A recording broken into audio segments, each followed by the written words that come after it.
नमस्कार दोस्तों, स्कंद षष्ठी व्रत की आप सभी को हार्दिक शुभकामनाएं।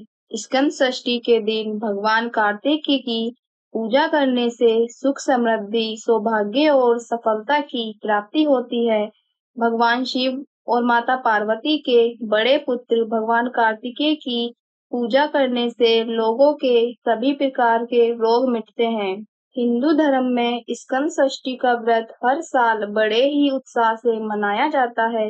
इस दिन भगवान शिव और देवी पार्वती के छठे पुत्र भगवान स्कंद यानी कि कार्तिकेय की विधि विधान से पूजा अर्चना की जाती है। कुछ क्षेत्रों में इस तिथि को स्कंद षष्ठी के रूप में भी मनाया जाता है। इस दिन सूर्य देव की पूजा करने से लोगों को रोग से मुक्ति, आरोग्य और सुख समृद्धि प्राप्त होती है। जीवन में खुशियों के आगमन के लिए व्रत करने का विधान है। स्कंद षष्ठी के पर्व को कुमार षष्ठी के नाम से भी जाना जाता है। मान्यताओं के अनुसार भगवान कार्तिकेय की पूजा करने से सुख समृद्धि, सौभाग्य और सफलता की प्राप्ति होती है। भगवान शिव और माता पार्वती के बड़े पुत्र भगवान कार्तिकेय की पूजा करने से लोगों को सभी प्रकार के रोगों से मुक्ति मिलती है।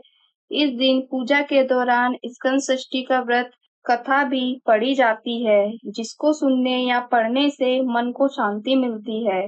पंचांग के अनुसार भाद्रपद माह की शुक्ल पक्ष की षष्ठी तिथि की शुरुआत 8 सितंबर को रात 7:58 पर होगी। वहीं इस तिथि का समापन 9 सितंबर को रात 9:53 पर होगा। ऐसे में उदया तिथि के अनुसार स्कंद षष्ठी का पर्व 9 सितंबर को मनाया जाएगा। तो दोस्तों, आइए जानते हैं स्कंद षष्ठी पूजा की विधि। स्कंद षष्ठी के दिन सुबह जल्दी उठकर शुद्ध जल से स्नान करके साफ कपड़े पहने।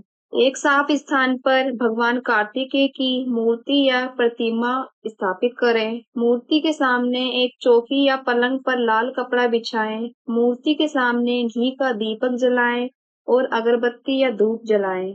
भगवान कार्तिकेय को फल और फूल चढ़ाएं। विशेषकर कमल का फूल चढ़ाना शुभ माना जाता है। भगवान कार्तिकेय की मूर्ति पर रोली का तिलक लगाएं। भगवान कार्तिकेय को प्रसाद चढ़ाएं। प्रसाद में आप मोदक, फल, दूध आदि चढ़ा सकते हैं। पूजन के बाद स्कंद षष्ठी पर भगवान कार्तिकेय की कथा पढ़ें या सुनें। पूजा के अंत में भगवान कार्तिकेय की आरती और प्रसाद ग्रहण करें। तो दोस्तों, आइए सुनते हैं स्कंद षष्ठी व्रत कथा। पौराणिक कथा के अनुसार राजा दक्ष के यज्ञ में माता सती के भस्म होने के बाद भगवान शिव बैरागी हो गए और वे तपस्या में लीन हो गए, जिससे सृष्टि शक्तिहीन हो गई थी। इसके बाद दैत्य तारकासुर ने देवलोक में अपना आतंक फैला दिया और देवताओं की पराजय हुई।